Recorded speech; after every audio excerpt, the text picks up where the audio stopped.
Zdravím všetkých prítomných. Moje meno je Milan Galčík a prišiel som vám porozprávať niečo o LCD handheld hrách značky Nintendo typu Game & Watch a ich ruských klonoch typu Ну Погоди. Nie je to typicky 8-bitová platforma, ako ste zvyknutí tuto na Bytefeste. Je to 4-bitová platforma, ale ku koncu sa pokúsim premostiť trochu aj na tie 8-biťáky. Asi si spomínate všetci, sme tu viac menej už trochu pamätníci, takže spomínate si na takéto zariadenie. Ja to nechám kolovať.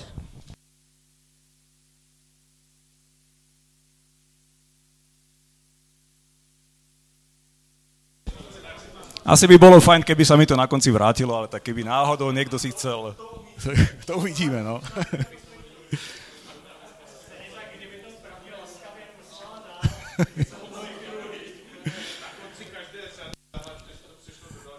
Áno.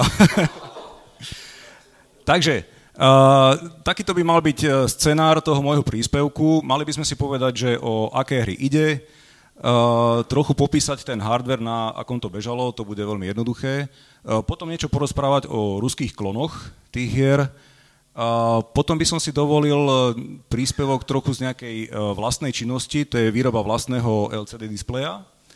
A nakoniec by sme sa mohli pozrieť aj, možno to nie je až tak samozrejme, na software, romku tých hier a nejaký nástroj typu debugger.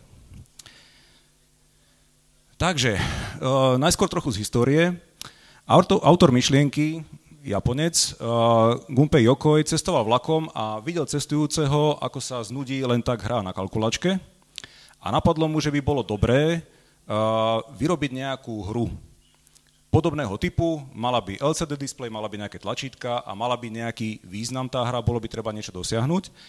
Keďže Nintendo vtedy spolupracovalo s firmou Sharp na nejakých svojich kalkulačkách, procesoroch a tak ďalej, tak bola to vlastne veľmi jednoduchá cesta, prečo osloviť Sharp ako výrobcu procesorov. K tomu sa potom ešte dostaneme. Prvá hra prišla na trh už v roku 1980 a nazývala sa Ball, čiže nejaká lopta, a vyzerala nejako takto. Ďakujem. Potom sa mi ozvite, keď tak. Na začiatku mali tie hry iba čas a dve úrovne hry, hru A a hru B. Väčšinou hra A bola jednoduchá a B bola v niečom zložitejšia, možno, že tam išli tie veci rýchlejšie, alebo ich tam padalo viacej, záleží od typu hry. Veľmi rýchlo zistili, že dá sa hra používať, teda dá sa takéto zariadenie používať aj ako budík, tak tam doplnili aj funkciu budíka a pritom už potom zostali. Celkovo za 11 rokov bolo vyrobených 70 hier v 11 rôznych sériách a okrem takého jednoduchého dizajnu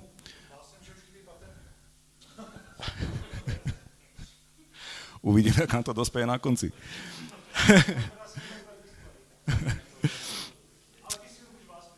Áno, správne, dobrá poznámka. Takže od takejto jednoduchej hry potom prešli k Dual LCD jedného typu, jedno bolo horizontálne, druhé vertikálne.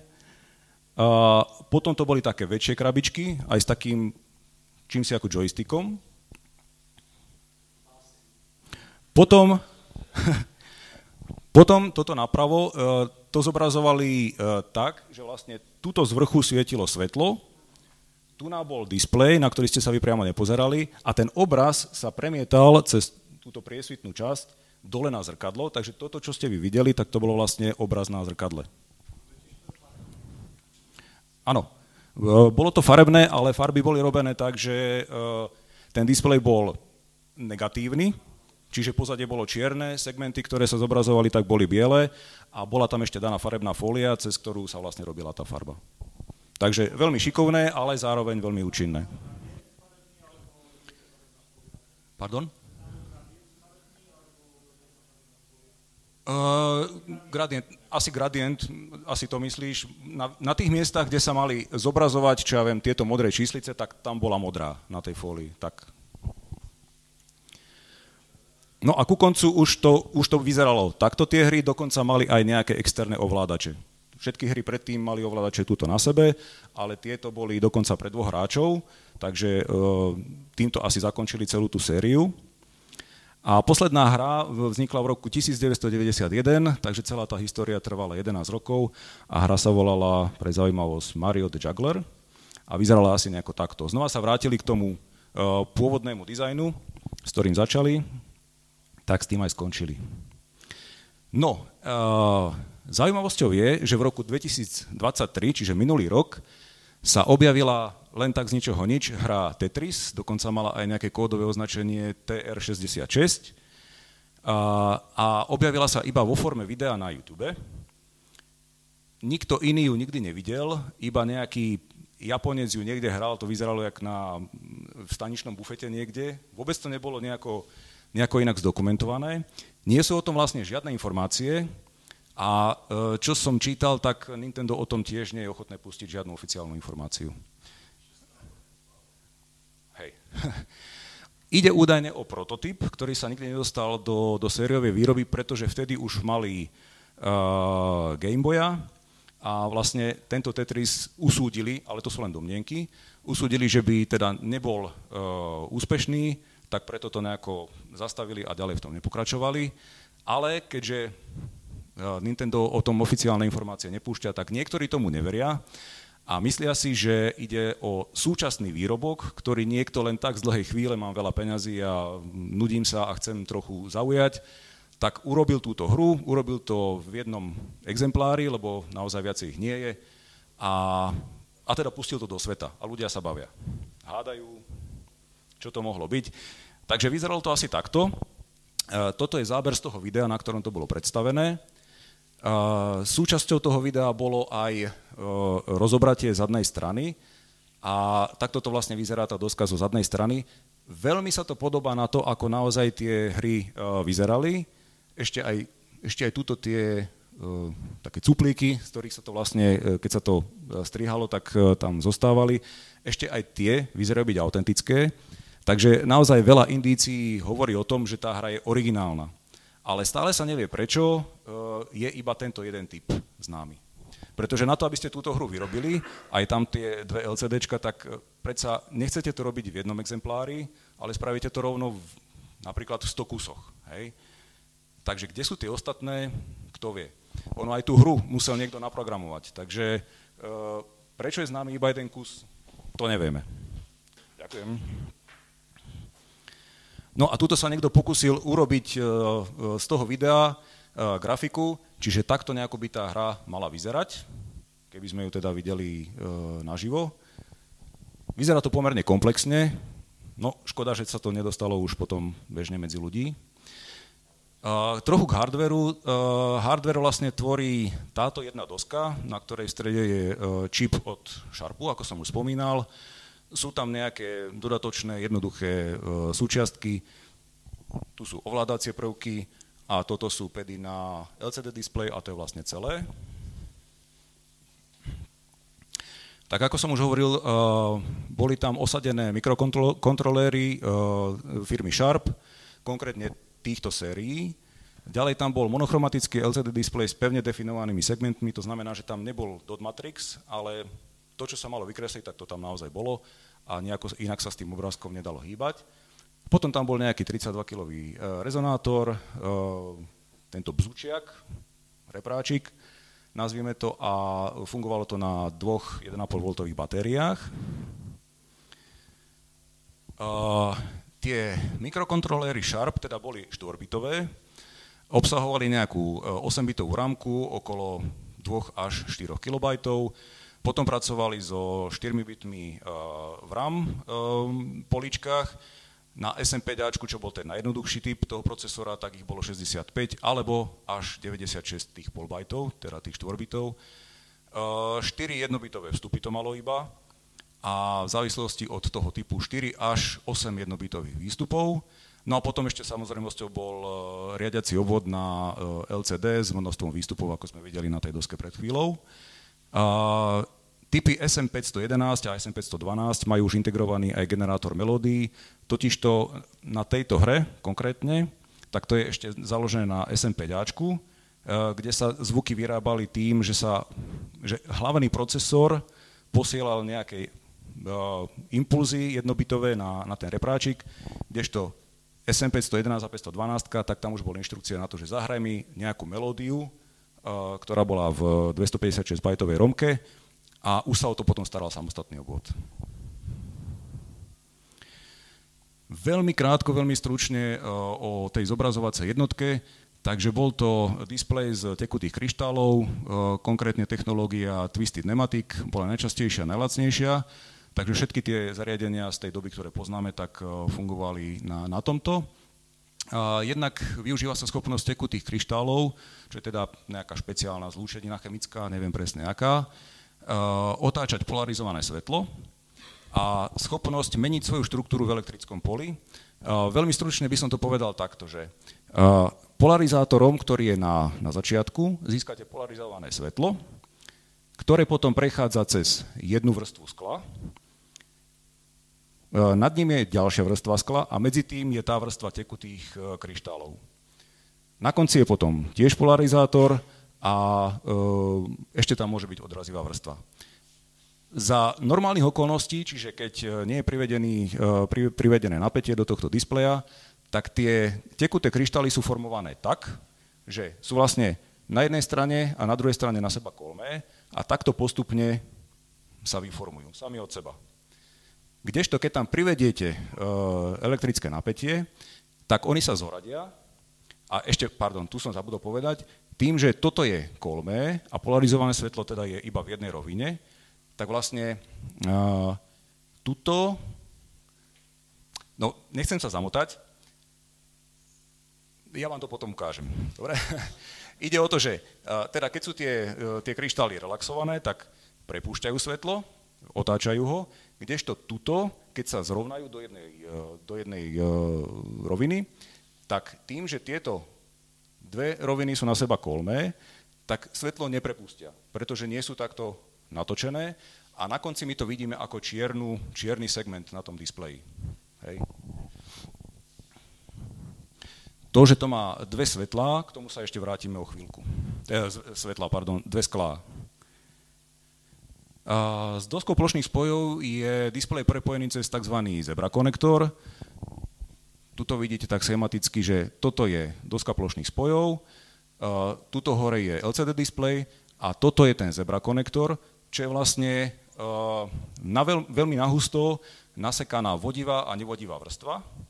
A tým pádom má to výhodu v tom, že keď na doske máme takýto pad, vieme ho tým Zebra konektorom priviesť bez pevného spojenia priviesť na to LCDčko a tým pádom tam vždy máme kontakt, pretože tieto vrstvy sú tak nahusto, že nech to pohnete trošku, možno o 0,5 mm, tak to nebude vadiť, ten signál tam vždy príde tam, kde treba. Hej. No a takto vyzerá, neviem, či to je dobre vidieť, asi nie, takto vyzerá ten Zebra konektor v realite. Je tu, tí, čo vidíte trochu lepšie, je tu naozaj vidieť biele a čierne pásiky, čo je teda striedanie tej vodivej a nevodivej vrstvy. No, poďme k ruským klonom. Ruské klony. Nechcem sa vrácať úplne k tej politike, aká bola v 80. rokoch. Myslím, že to všetkým dobre známe. Keďže Rusi vraj nevedeli prísť pre svojich obyvateľov s niečím vlastným, rovnako zaujímavým, ako už vzniklo teda v tom Japonsku, no tak sa rozhodli, že sa inšpirujú, slušne povedané, a zobrali si teda tú inšpiráciu od tých Japoncov a začali vyrábať tie svoje hry pod všeobecnou značkou elektronika. A teda vyrábali si tie hry v rôznych závodoch naprieč Sovietským zväzom vtedajším, menovite Rusko, Azerbajdžan, Bielorusko, Ukrajina, Lotyšsko. Myslím, že to je všetko. Ak by tam boli ešte nejaké štáty, tak asi to nie je až také podstatné. Dôležité je, že teda tým, že to vyrábalo viacero závodov rôznych, tak aj kvalita tých ich výrobkov bola fakt veľmi kolísavá. Jednak pokiaľ išlo o materiály, ktoré použili na tie hry, ale aj prevedenia jednotlivých komponentov. Napríklad, čo sa týka dosky plošných spojov, tak niektorí tam dávali izolačnú vrstvu, niektorí sa na to vykašľali, niektorí tie hry vedeli, alebo teda tie dosky vedeli vyleptať veľmi pekne, niektorí asi nemali úplne dobrú technológiu, tak tie dosky vyzerali vyslovene škaredo a dokonca boli až také, že ručne, to sme videli na viacerých hrách, bolo treba preškriabávať kontakty, keď boli náhodou dve dráhy spojené. Takže veľmi zvláštne. Čo sa týka displejov, tak ono to vždy, síce bol nejaký vlk a zajac a padali tam tie vajíčka, ale niekedy tam vznikali také rôzne artefakty z tých grafických návrhov, takže ani tie displeje neboli úplne rovnaké. Napríklad tlačidlá, veď mali ste tú hru v rukách, tieto, tak tí, čo to vedeli robiť dobre, tak tá hra bola hrateľná, pretože tie tlačidlá boli mäkké, bolo to ľahko ovládateľné. Tuto konkrétne, čo som vám poslal, tak tá má plastové tie vrchy a potom je tam na spodku tá nejaká membrána. Tak, ďakujem. Áno? Tento konkrétny výrobok z tohto pohľadu tých tlačidiel by mal byť dobrý. A aj doska v ňom by mala byť taká, že je to teda z tých lepších. Škoda, že som na ukážku nezobral aj tie horšie, ale no, možno na budúce. Áno. Takže, no a ešte tam boli tie plastové kryty, tým myslím toto hnedé, čo vidíte, tie plastové kryty, tiež asi možno boli z trochu iného plastu, z menej kvalitného, takže keď ste tú hru 2-3 krát otvorili a potom ste to úplne jemným zatvorením chceli prišrobovať, tak ste zistili, že tie závity polovica z nich bola strhaná, pretože sa to tak drolilo. Nezarovnané diely, tým som myslel hlavne to, že tým, že sa to skladá z dvoch častí, tak očakávate, že to bude aspoň trochu lícovať. No, niektorý prečuhoval o 0,5 milimetra, niektorý potom nesedel vzhľadom na tie dierky na šrobiky. Naozaj kvalita bola veľmi kolísavá, ale tak nečudujme sa. Prvá hra bola už v roku 1983, konkrétne to bola táto hra, Nupagadi, ktorú všetci asi notoricky dobre poznáme. A tu som si dovolil zvýrazniť tú zadnú stranu, ja sa hneď dostanem k tomu, že prečo. Vidíme tu rok 1983, to je najskorší prototyp, aký sa mi podarilo nájsť. A ešte je to závodné číslo nejakých 2010, teda výrobné číslo, by mohlo teda napovedať, že je to jeden z prvých kusov. A po sňatí krytu, tu tiež dám záber na detail väčší, tak vidíte, že aj tie súčiastky sú tak nejako odatované do roku 83. Konkrétne Vlk a zajac bol klón hry z Nintendo, ktorá sa volá Egg a tá hra vznikla v roku 1981, takže zhruba 2 roky trvalo, kým sa to Rusom podarilo opajcnúť. Vidíte, že ten originál vyzeral takto, je tam tiež nejaký vlk a tam je nejaká sliepka, alebo teda vlastne kohút. No a oni si tam doplnili tie svoje postavičky veľmi známe, teda vlka a zajaca. No a teraz prečo som spomínal ten rok 1983, tak to je kvôli tomu, že Alexej Pažitnov, čo je ruský autor Tetrisu, tak ho vymyslel až v roku 1984. A niektorí ľudia sú toho názoru, že Rusi to neopajcli, ale že si to klasicky vymenili tak, ako sa to patrí, ako sa to má, že Rusko dá Japoncom licenciu na Tetris a Japonci dajú Rusom licenciu na napríklad tento typ hry od Nintendo. Ale teda nesedí to, pretože Vlk a zajac bol už v roku 83 a Tetris bol vymyslený až v roku 84, takže Rusi to mali oveľa skôr. Je známych až 23 variantov hry typu Nupagadi a vždy to bolo iba o novom LCD motíve. Inak celkom dobrý biznis model, myslím si, že nakreslím si nový displej, inak všetko nechám a predávam to ako úplne novú hru. Takto vyzerali tie ďalšie varianty. Vravím, všetko je to založené na tom istom programe, na tom istom firmware, tá istá romka, akurát obrázky sú iné.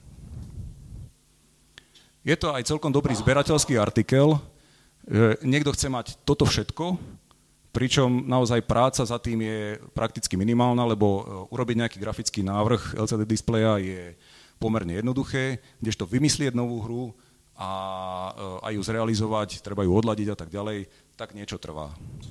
Tak? Mickey Mouse, to je tiež ruský výmysel, samozrejme. Predchodcom bol takisto Mickey Mouse nintendácky, lenže pokiaľ viem, tak Nintendo v niektorých krajinách nevlastnilo licenciu na používanie Mickey Mousea od Disneyho, takže museli tam dať teda vlka a toho kohúta svojho. Myslím si, že Rusi sa tiež s týmto nejako moc nepárali, takže oni tam proste toho Mickey Mousea jednoducho jednak jednej opajcli. Ale mala by to byť verzia až, myslím si, že z 90. rokov, lebo nepodarilo sa mi získať hru, ktorá by mala skorší dátum. Typu Mickey Mouse, tak pokiaľ sa bavíme o tej konkrétnej.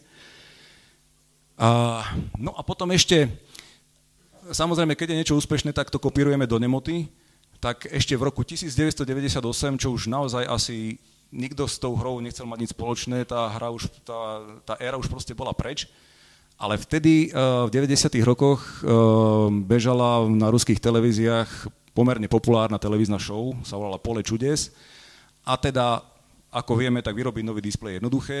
No tak Rusi vyrobili zase kópiu toho istého, akurát, že s iným obrázkom. Takto by to malo vyzerať. Myslím si, že konkrétne tento variant nie je veľmi známy, aspoň ja som ho ešte pred pol rokom ešte vôbec nepoznal, takže preto vám ho tu predstavujem, aby ste o tom mali aj vy vedomosť. No, poďme ďalším klonom ruských hier, teda tých japonských hier a ich ruským klonom. Toto konkrétne poznáme tu pod takým domáckym názvom Chobotnica. Ono to malo svoj predobraz v hre Octopus od Nintendo. Potom je tam kuchár, alebo teda palacinky, ako sme to my zvykli volať. Tak origináli to bolo od Nintendo hra Šéf. Vidíte, že je to veľmi podobné, akurát tu mne celkom zábavné príde, že tu je ten šéf trochu naštvaný, aj tá mačka, a ten kuchár vyzerá byť vydesený, ale tak keďže bolo treba radostne do všetkého, tak vidíte, že aj tuto sa ten kuchár usmieva.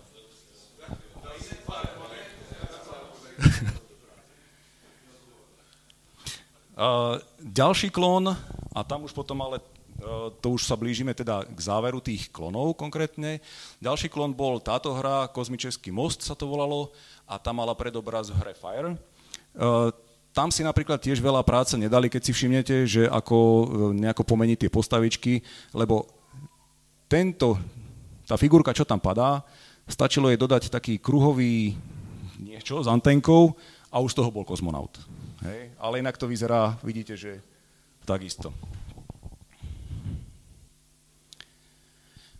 A keď už boli tie farebné hry, o ktorých sme sa bavili pred chvíľou, tak aj to si skúsili okopírovať.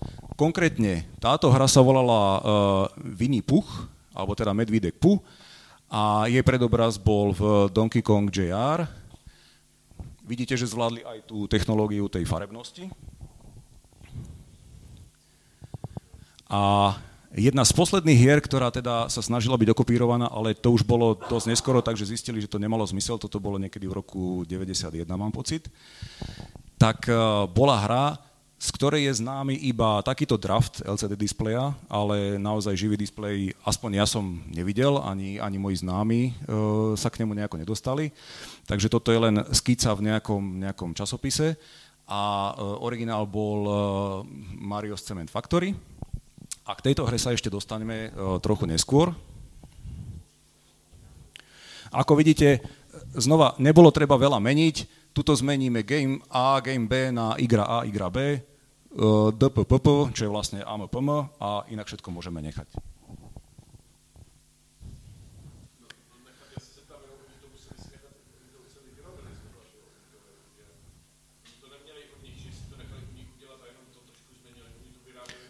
Áno, vyrábali si to sami.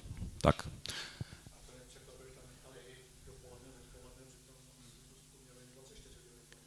veľmi dobrá poznámka.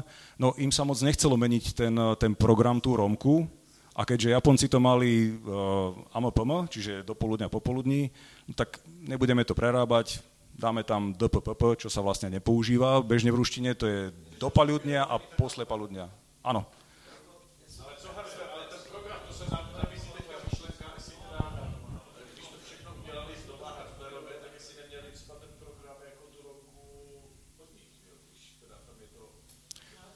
Áno, romku mali tiež od nich, ale potom neskôr sa naučili ju aj trochu meniť. A vlastne teraz sa priamo dostávame k tomu, že keď niečo zmenili, konkrétne táto hra, Prieskumníci vesmíru, tak základ hry bol rovnaký ako pri Nupagadi, to znamená, že mám nejaké 4 objekty, ktoré niečo robia, buď padajú vajíčka, alebo strieľajú tieto rakety a tuto mám potom 4 veci, ktorými musím nejako pri tej poslednej fáze niečo urobiť. Keď je tam vlk, tak tam podloží ten košík, do ktorého vajíčko spadne a získame bod. Keď je to táto hra, tu je nejaký štít, hej, a teda táto strela, keď príde sem na ten poslednú fázu, tak vlastne zabránim, aby moja vesmírna loď bola napadnutá.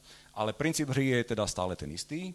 No a tuto už skúsili inžinieri aj doplniť niečo vlastné a konkrétne pridali tam tretí herný režim, ktorý sa aktivoval tak, že sa stlačili naraz tlačítka Game A a Game B a vtedy to robilo také niečo, že hráč pomocou tých 4 tlačítok hráč strieľal z týchto rakiet a hra bola tá, ktorá sa musela sama brániť. Takže týmto trochu ozvláštnili, týmto bolo zaujímavé a teda znova ďalšia hra bola na svete. A potom bola hra Autoslalom, bola to úplne nová hra, založená na teda tom istom hardveri, ako ste vraveli, ale ten software, ten program tam bol úplne nový, čiže nemalo to predchodcu v žiadnej Nintendo hre. A tuto už, áno, tu už máme 24-hodinový formát, pretože to bola ich vlastná hra, takže už nechceli ísť asi do toho 12-hodinového formátu a dali tam ten 24. Prosím? Myslím, že táto hra bola nejakých 87, čo si spomínam. No a ešte ďalším pokusom o vlastnú hru bolo zariadenie alebo hra s názvom Altair. Tá bola z roku 91 a znova, bolo to Nupagadi, ale ešte 91 to bolo 5 rokov po Černobyle. Takže doplníme tam aj dozimeter, aby sme vedeli merať radiáciu.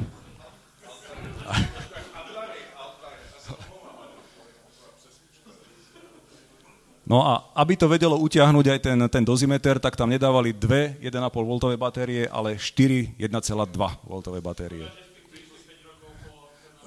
Áno. Možno rátali s tým, že v blízkej dobe buchne zase niečo iné, tak nech majú nejaké zariadenie.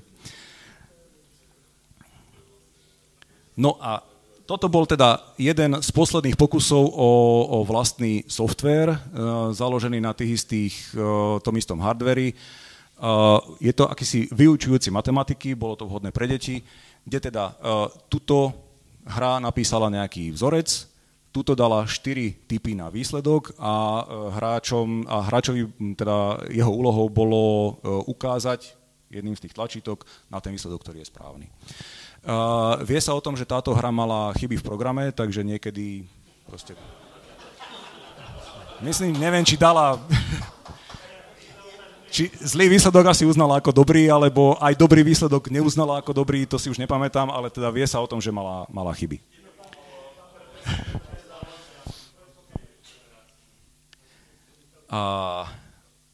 Najcitlivejšou súčiastkou týchto hier boli LCD displeje. Všetko ostatné sa viac menej dalo nahradiť. Dobre, ak nepočítame ten malý procesor, ale všetky ostatné súčiastky sa dali nahradiť.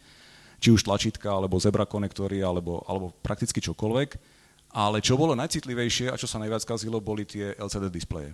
Jednoducho, keď vám tá hra spadla, hoci aj z metrovej výšky, tak tým, že ten displej je zo skla, tak to prasklo.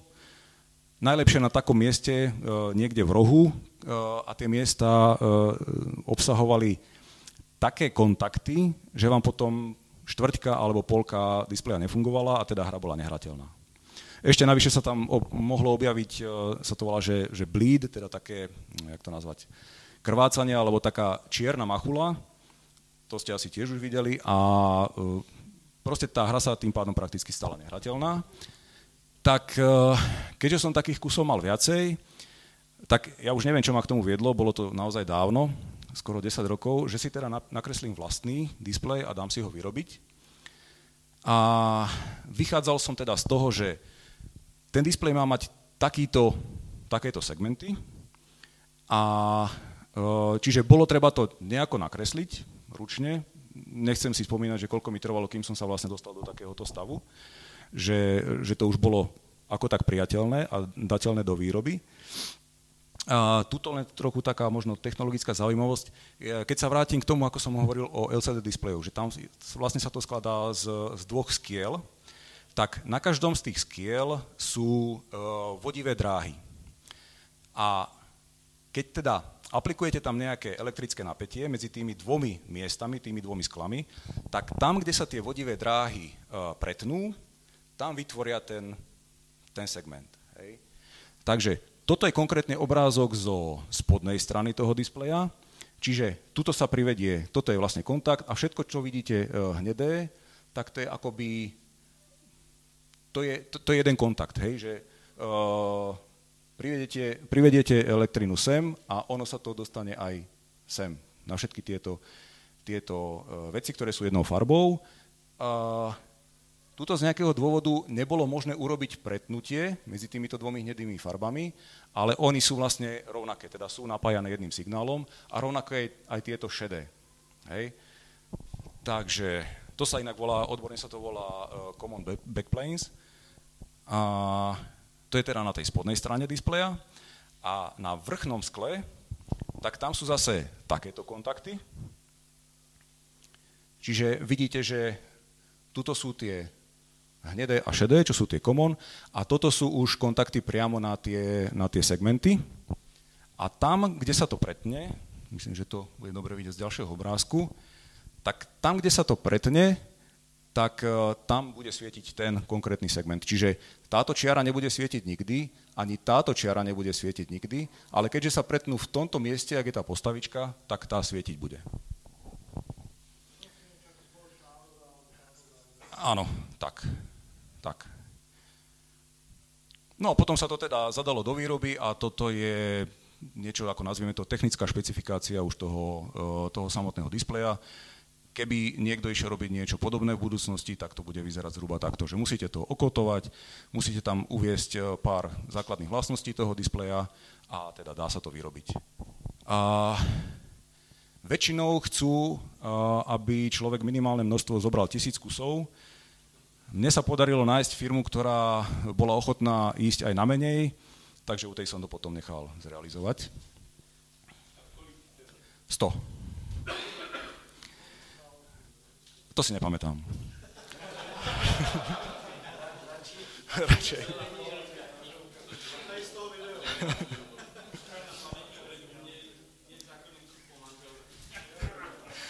No a poďme si niečo povedať o softvéri.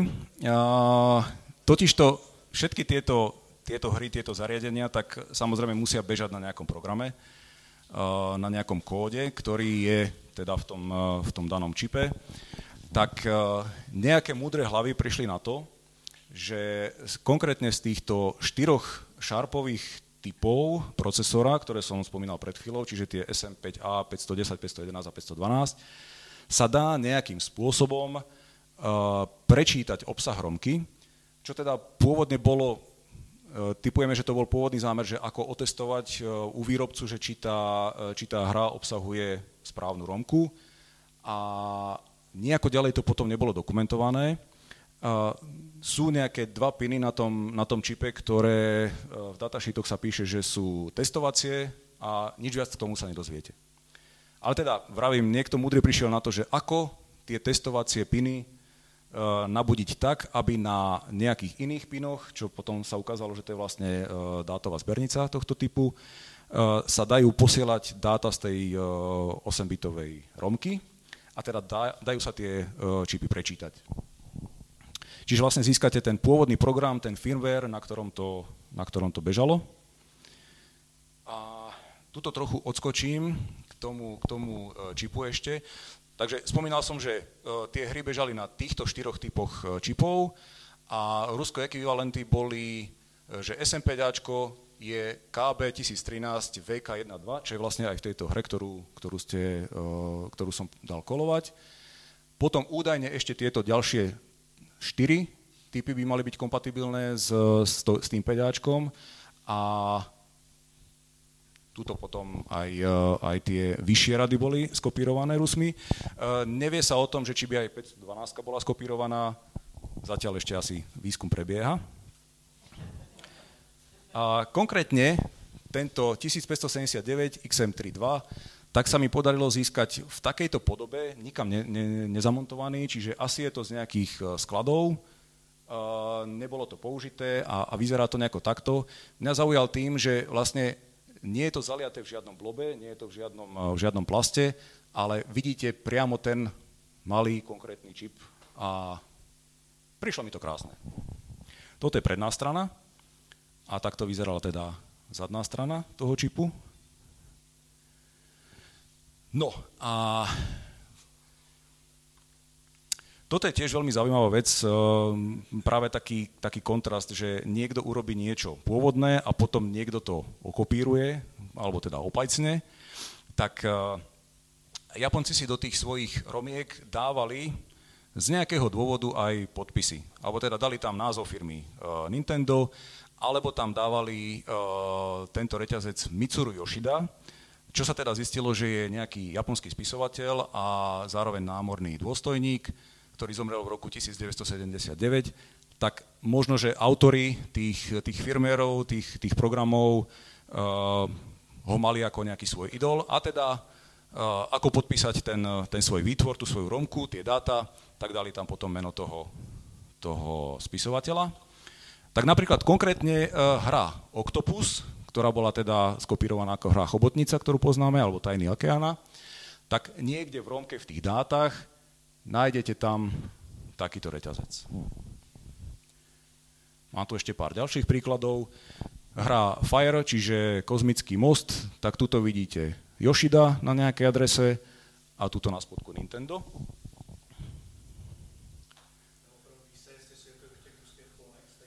Áno, je. K tomu sa chcem práve dostať, že aj v tomto kozmickom moste je toto zachované. Konkrétne hra Donkey Kong JR, tak tam to mala úplne Mitsuru Yoshida Nintendo a ruský klon, čo bol ten Winnie Puch, alebo teda Medvídek Pooh, tak tiež tam má tieto reťazce, ale tu sa dostávame k tomu, čo som už spomínal. Táto hra, tá Cement Factory, Mitsuru Yoshida Nintendo, vidíme.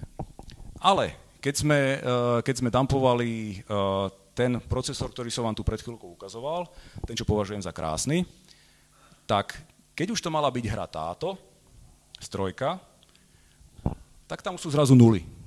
Čiže už prišli na to, že asi je to moc nahulváta, tak jednoducho, ako vidíte, jediné, čo zmenili, bol ten podpis. Prosím? To neviem. No a dostávame sa pomaly k záveru. Keď už máme dáta z romky a tie dáta predstavujú nejaké inštrukcie a vieme, čo konkrétne tie jednotlivé kódy, tie inštrukcie robia, tak potom je už len krok k tomu urobiť si nejaký nástroj, v ktorom teda vieme sa pozrieť na to, že ako to tí inžinieri vlastne vymysleli, ako tie hry fungovali. Tak som si napísal takýto debugger, vyzerá to nejako takto. Je to iba pre Windows. Tuto vidíte kód. Myslím si, že všetci vedia, čo to je debugovať, tak nebudem to potom podrobne rozpisovať, alebo teda rozkecávať. Tu sú nejaké stavy registrov, tuto je ramka a tuto sú špeciálne LCD registre, kde vlastne každá jednotka a nula znamenala konkrétny segment. A tuto sú ovládacie prvky, aby teda človek, ktorý niečo debuguje, aby vedel, akože stlačiť nejaké tlačítko, aby videl, ako tá hra na to reaguje a tak ďalej. Debugger by mal mať také svoje typické vlastnosti pre debuggery. Zatiaľ je to iba pre Sharp SM5A, teda konkrétne aj pre toho NUPAG-ID. To som popísal. Kód sa dá krokovať, breakpointy si tam viete dávať, to je toto červené. Viete editovať nejaké tie veci, keď chcete zistiť priamo, ako by sa ten program správal, keby tam bol nejaká iná inštrukcia. Viete si do kódu pridávať poznámky a ešte by som spomenul, že podporuje to aj tzv. Debug sessions, čiže keď na niečom pracujem a už mám toho na dnes dosť, chcem sa tomu vrátiť zajtra, tak si viem ten stav toho debugera uložiť a pokračovať tam, kde som skončil niekedy na budúce. Áno, to všetko sa ukladá, hej. Taký snapshot, áno.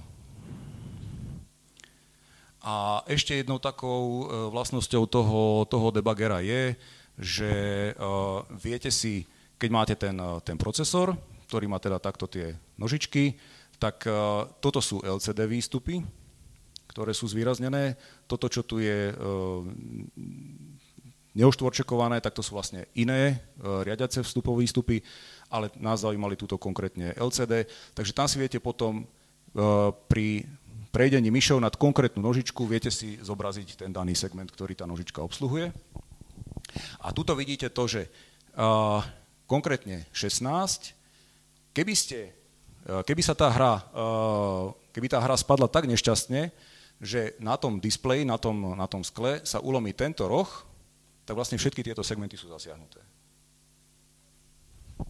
Keby sa nejakým spôsobom ulomil alebo teda poškodil nejaký pin, teda pad tuto v strede, tak to zasiahne oveľa menej tých segmentov. Takže preto tie hry potom sa stávali tým pádom nefunkčné. Keby to niekoho zaujímalo, tak dal som sem link, z ktorého si môžete stiahnuť ten debugger a prípadne sa prosím?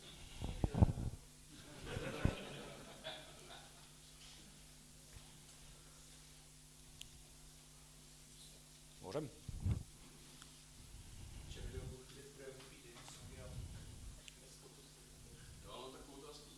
Áno?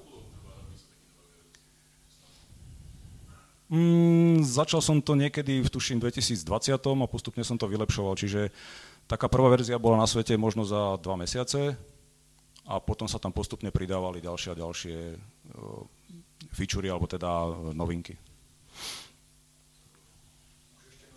Áno, nech sa páči.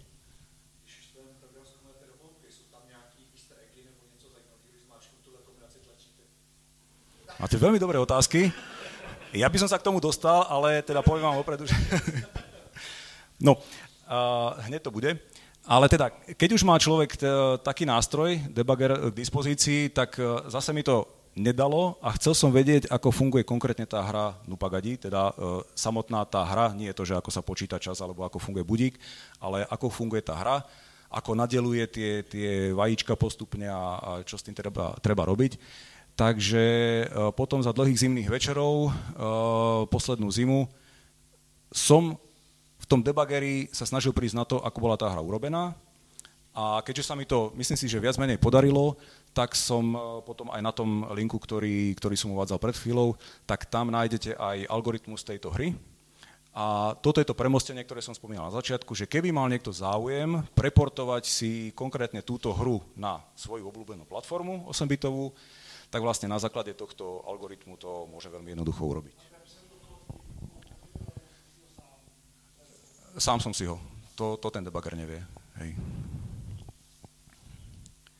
No a tu sú tie zaujímavosti, o ktorých sme sa bavili.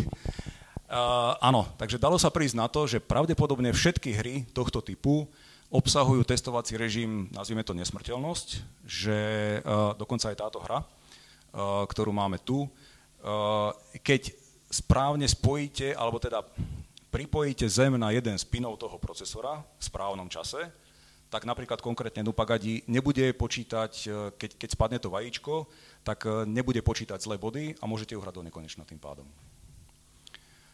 A ako vravím, majú to pravdepodobne všetky hry, je ich 70, takže som nekontroloval úplne všetky. A ďalšie testy, potom tiež fabrické to má, napríklad testy na LCD segmenty, napríklad na zvuky budíka, keď si ho viem vyvolať len na základe nejakej konkrétneho spojenia, nastavenie času a tak ďalej. A potom ešte medzi zaujímavosti si myslím, že patrí to, že aj Japonci neboli takí dokonalí a napríklad hra Judge, konkrétne, ktorá sa vyrábala najskôr v zelenej farbe, tak mala chybu pri počítaní skóre, a nepamätám si už presne, o čo išlo, ale teda vydali potom opravu a tá opravená hra už, tak ako má toto hnedý obal, tak tá pôvodná bola zelená a tá opravená bola fialová. Ďalšia hra bola Helmet, kde tiež bola chyba, že sa tam v istom momente objavili dve postavičky naraz. Helmet bola, že padali nejaké nástroje niekomu na hlavu, tomu hráčovi, a bolo treba sa tomu vyhnúť. Tak ten hráč bol vždy iba jedna postava, ale chybou bolo, že za istých okolností sa objavili tie postavy dve a potom to teda tiež opravili. No a ešte medzi zaujímavosti patrí to, že napríklad tá Mario Cement Factory, ktorú som vám ukazoval pred chvíľou, čo teda Rusi sa snažili tiež okopírovať, tak prvé verzie mali ako úvodnú melódiu, keď ste stlačili, že idem začať hru, tak ako úvodnú melódiu mali od Queenu Another One Bites the Dust, ale pravdepodobne nemali úplne vyriešené práva na použitie toho motívu, tak potom vyšla ďalšia verzia, ktorá už toto mala poriešené a mala tam nejakú vlastnú melódiu. A týmto ešte by som chcel poďakovať takto verejne ľuďom, ktorých výskum ma vlastne priviedol až tam, kde som teraz a čo som vám teda vlastne predviedol. Asi nemá zmysel úplne hovoriť o tých konkrétnych ľuďoch, ale napríklad tento Boris Krotkov, tak to je človek, ktorý už má dneska cez 60, ale v čase, keď tieto hry vznikali, tak bol veľmi mladý a pracoval v Moskve konkrétne na LCD drivery toho ich klonu ruského a teda vedel mi podať veľa informácií aj o týchto hrách, teda o tom, ako to vznikalo, tie ruské klony. A to je vlastne všetko. Takže ďakujem za pozornosť.